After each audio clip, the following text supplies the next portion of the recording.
On va plonger, France, on y va, dans vos 500 pages. Eh bien, après le sursaut, après la belle époque, voici le tome 3 de votre histoire intime de la Ve République. Et il est, comme toujours, absolument féroce et réjouissant, même si le titre mérite une vraie explication. Tragédie française.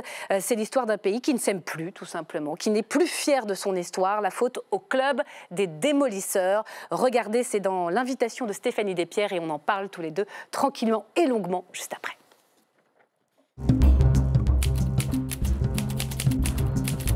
Si on vous invite, François-Olivier Gisbert, c'est parce qu'on ne se lasse pas de votre regard féroce et de votre plume acérée pour croquer cette classe politique française que vous avez étroitement côtoyée.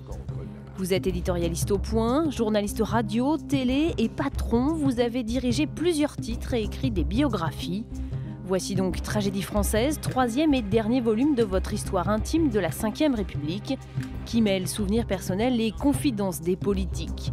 Vous essayez de vous inscrire dans les pas de Chateaubriand. Dans Tragédie française, le récit commence en 1981. Vous fustigez ce que vous appelez les 7 chevaliers du déclin. 5 présidents de la République, 2 premiers ministres, Mitterrand, Chirac, Balladur, Jospin, Sarkozy, Hollande, Macron, tous coupables, selon vous, d'avoir laissé filer les déficits et s'opérer un grand dérèglement migratoire.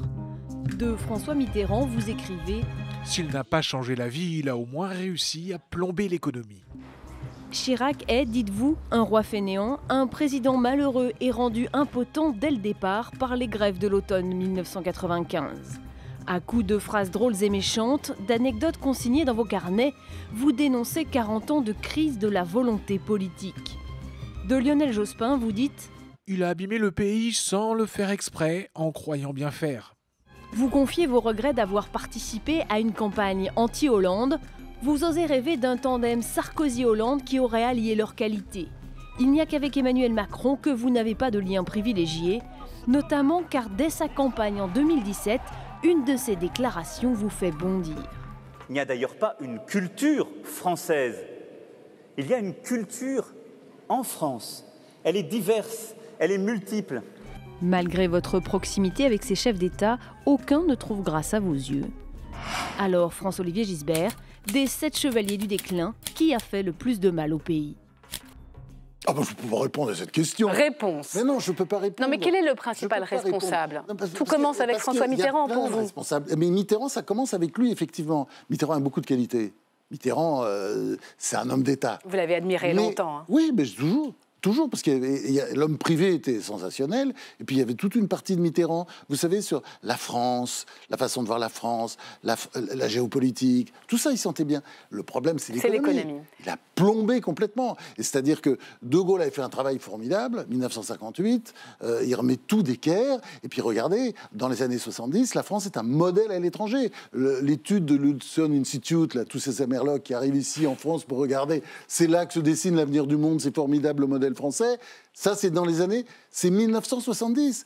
Et puis, en 80, il y a beaucoup d'argent dans les caisses, et on vide tout, et on pense idiotie totale. On pense qu'en dépensant plus, on va créer de la croissance. Ben, on a vu le résultat. Hein, et c'est l'été l'effondrement. Vous lui en voulez d'ailleurs terriblement pour ça. Non, mais vous épargnez votre ami Pierre Mauroy, hein, qui a essayé de limiter la casse. Je ne l'épargne pas. Pierre Mauroy, Pierre Mauroy, il a résisté, il s'est battu, il aimait Mitterrand, parce que Mitterrand, c'est quelqu'un qu'on pouvait aimer, donc il était très loyal, mais en privé, avec Mitterrand, avec ses conseillers, il était extrêmement violent. Et il a fait la rigueur, le célèbre tournant de la rigueur, c'est lui seul qui l'a imposé. D'ailleurs, à un moment donné, après les municipales de 1983, il a dit, de toute façon, je m'en vais, moi. Je ne vais pas faire cette politique idiote, on ne va pas continuer comme ça. Et finalement, Mitterrand l'a écouté. Alors, erreur fondamentale de la gauche, vous en parlez longuement sur l'économie, déni aussi de cette gauche sur la question migratoire. Vous parlez même d'un terrorisme intellectuel de la gauche dans cette scène incroyable où Jean Daniel, patron du Nouvel Observateur, se fait très clairement remettre à sa place par François Mitterrand. Oui, qui lui dit à un moment donné, vous parlez comme Le Pen, parce que, évidemment, Jean Daniel dit, mais attendez, ça va poser un problème. Enfin, c'est-à-dire, il y a ce déni qui est très, très fort et très violent. Moi-même, je vois bien, dans cette époque-là... On vous tombe dessus quand vous en parlez. Des immigrés. Il y a des choses qu'on n'avait pas le droit de dire.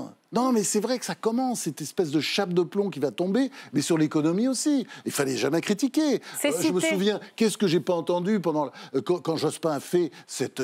Enfin, Jospin, c'est surtout Aubry d'ailleurs, cette absurde réduction du temps de travail qui devait créer des emplois. Pas un seul emploi, rien, il n'y a pas eu un seul emploi de créé.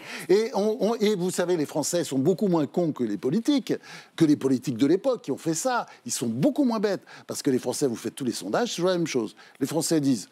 Très, très mauvaise mesure économique. Mais on ne veut pas changer.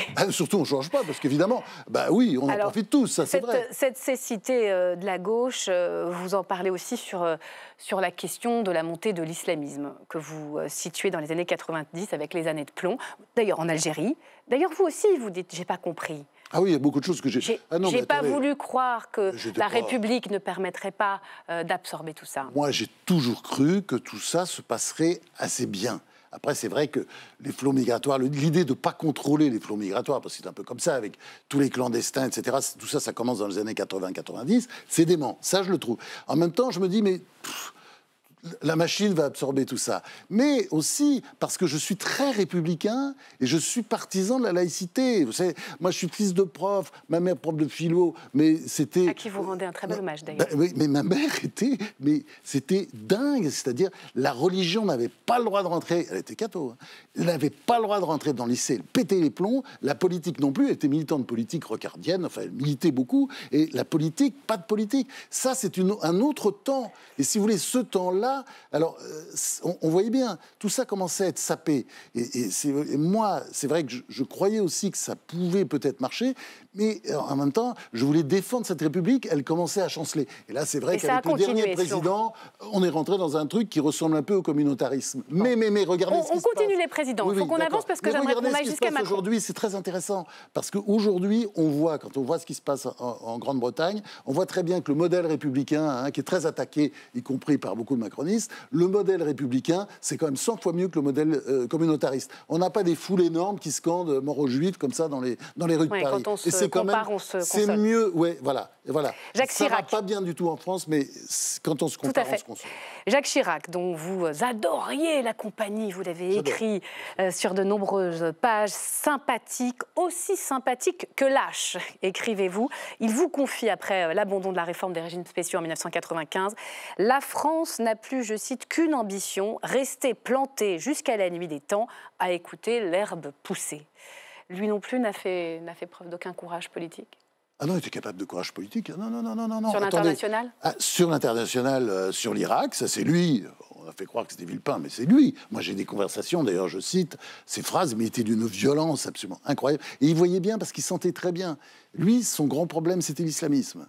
On ne peut pas dire qu'il n'avait pas vu le truc venir.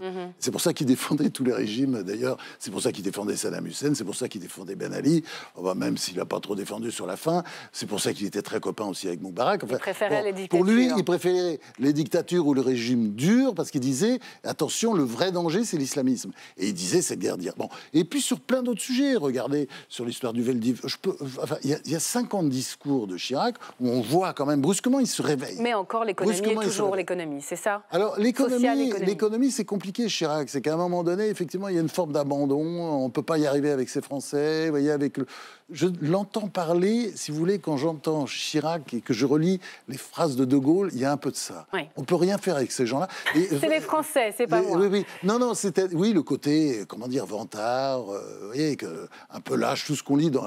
La guerre des Gaules, César, vous voyez, on avance. Vous avez cette formule que j'ai trouvée géniale. Jusqu'à Sarkozy, la droite n'est qu'une gauche qui aime les agriculteurs et la police. C'est vrai. Nicolas Sarkozy va changer ça Il essaye. Vous avez toujours autant de haine contre lui, moins qu'avant. Non, c'est-à-dire que Nicolas Sarkozy, j'avoue que j'étais très violent pendant son quinquennat, et quand on prend un peu de recul, moi, c'est ce que j'essaye de faire, et j'essaye d'être honnête. Je suis là avec... J'ai mes malles pleines de dossiers, de notes que j'avais prises, de journal. Hein, même à une époque, c'est extraordinaire, je te dis mon journal, donc tout ça.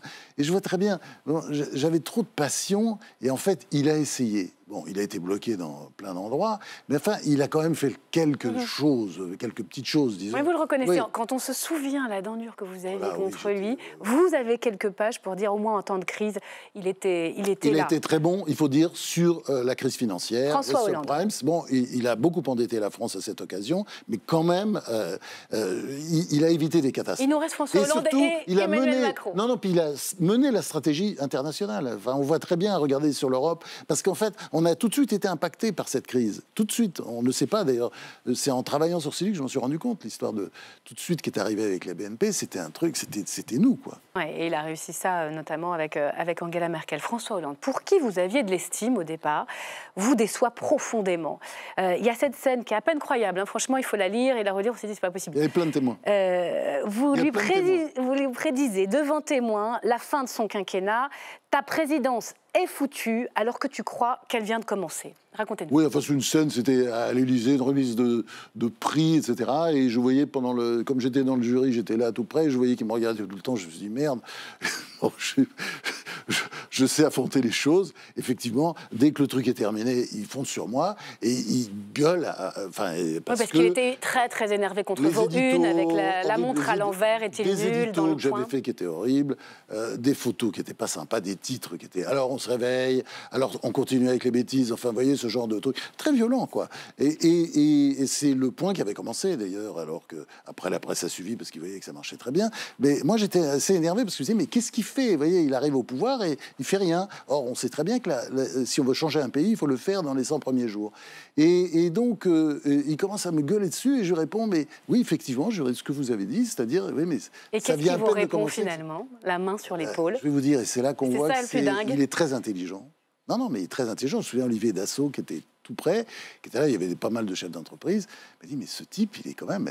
Il était fasciné, il disait, par l'intelligence aussi. C'est-à-dire qu'il met la main sur l'épaule et il me dit, je crains que tu n'aies raison. Je crains que tu n'aies raison. Je crains Alors, que tu n'aies raison, il nous reste une mais- poignée de secondes. oui.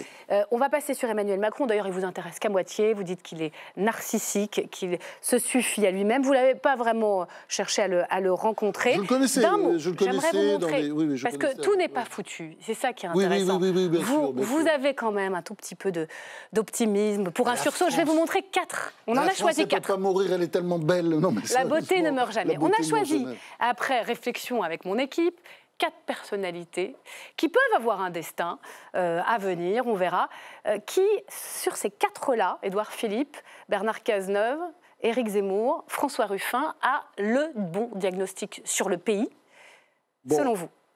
Je pense que, d'abord, Édouard Philippe, c'est le candidat des journalistes, des médias et des patrons, du Pas le- patronat. Oui. Pas le vôtre. Non, forcément, ils sont toujours plantés, ceux-là. Ça marche Ok.